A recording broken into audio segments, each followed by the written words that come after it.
Vous constatez vous-même avec cette visite, parce que je viens de mon bureau, c'est très tôt ce matin, moi j'étais à mon bureau pour des urgences, vous constatez vous-même que le temps de la République, le temps du service de l'État est un temps bien décalé par rapport au temps des supputations et de l'agitation politique.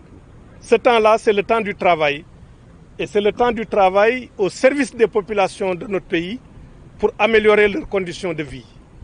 Ce n'est pas hier que c'est arrivé ce matin à 3 heures du matin, où nous avons été réveillés par 3 détonations. Et lorsqu'on est sorti, nous avons constaté que le véhicule qui était stationné à la devanture de la maison était en train de prendre feu. Donc avec l'aide des habitants de la maison et puis des voisins, on a réussi à maîtriser le feu. Et les sapeurs-pompiers aussi sont venus. Et la police est venue, je crois, quelques minutes après. Donc je voudrais rassurer les gens pour leur dire que, comme je l'ai lu quelque part, ce n'est pas ma maison qui a été incendiée. Je ne sais pas quel est l'objectif qui a été visé, mais en tout cas, ça s'est limité au véhicule qui était devant la maison. Donc ce véhicule est hors d'usage maintenant. Je voudrais remercier tous les voisins qui se sont mobilisés pour aider à juguler ce feu. Je voudrais aussi remercier le ministre de l'Intérieur et ses services, notamment la Brigade nationale des sapeurs-pompiers et la police qui sont venus tout de suite. Vers 3 heures, la BNSP, la Brigade nationale des sapeurs-pompiers, était là-bas peut-être 15-20 minutes après le déclenchement du feu. Et remercier aussi le ministre de l'Intérieur et ses services. Et remercier aussi, j'en profite, tous les Sénégalais qui m'ont fait part de leur sympathie, de leur compassion. Et c'est ça le réconfort. Parce que ce qui veut dire que les messages que j'ai reçus, c'est des messages de condamnation, c'est des messages de compassion, c'est des messages de sympathie. Et ça, c'est un réconfort et qui montre qu'on n'a pas à désespérer de notre pays. Quand il y a des personnes qui peuvent commettre des actes de lâcheté, des actes à la limite de désespoir, mais qui sont in fine des aveux d'impuissance, il y a d'autres Sénégalais, et ils sont majoritaires, qui condamnent de tels actes et qui pensent que notre pays doit pouvoir fonctionner comme un état de droit où on fait confiance aux institutions et aux règles du jeu. Il y a une plainte déjà pour ça?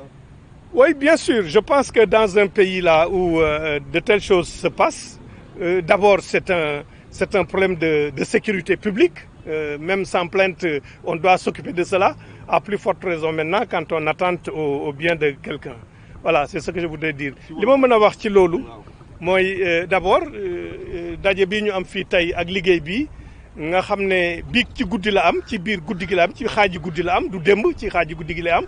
3 heures du matin man ci suba maa ngi woon sama bureau di liggéey jóge fa ñëw fii di saytu liggéey bi nga xam ne moom la ñuy def fii ci tuyaux yooyu ñu teg fii ci bés bi même wane na ne xëy na am na yoo xam ne nit ñi mën nañ koo def pour liñ ci jublu mooy xoxatal nit waaye koo xam ne kii da ngay liggéey pour sa réew di liggéey pour population yi nekk ci gouvernement bi defe naa ne kenn mënu laa xoxatal parce que li nga xam ne moo la tax a jóg yow bés bu jot soo yeewoo muy seet ndax yaa ngi def ay jéego pour nit ñi am ndox yaa ngi def ay jéego pour nit ñi am assainissement donc temps wu liggéey la ñu nekk ci li nga xam ne moom la ñu président de la République sant loolu la ñu taxaw di wax rek ne effectivement vers 3 heures du matin la ñu dégg ñetti tell bi ñu génnee ñu gis que ne oto bi nekk ci buntu kër gi commencé na lakk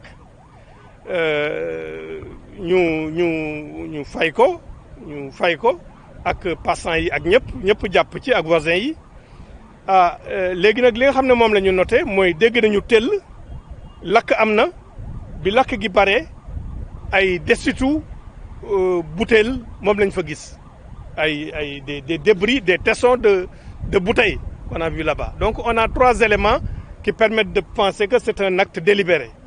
Maintenant, il ne faut pas faire des supputations et des conjectures.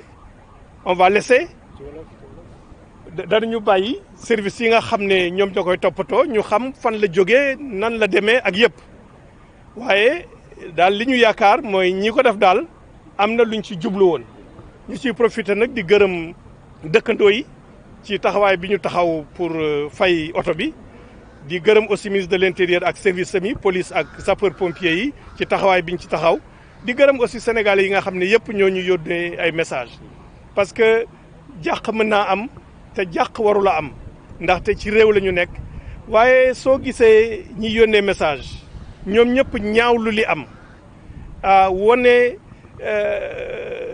ni nga xam ne moom la ñuy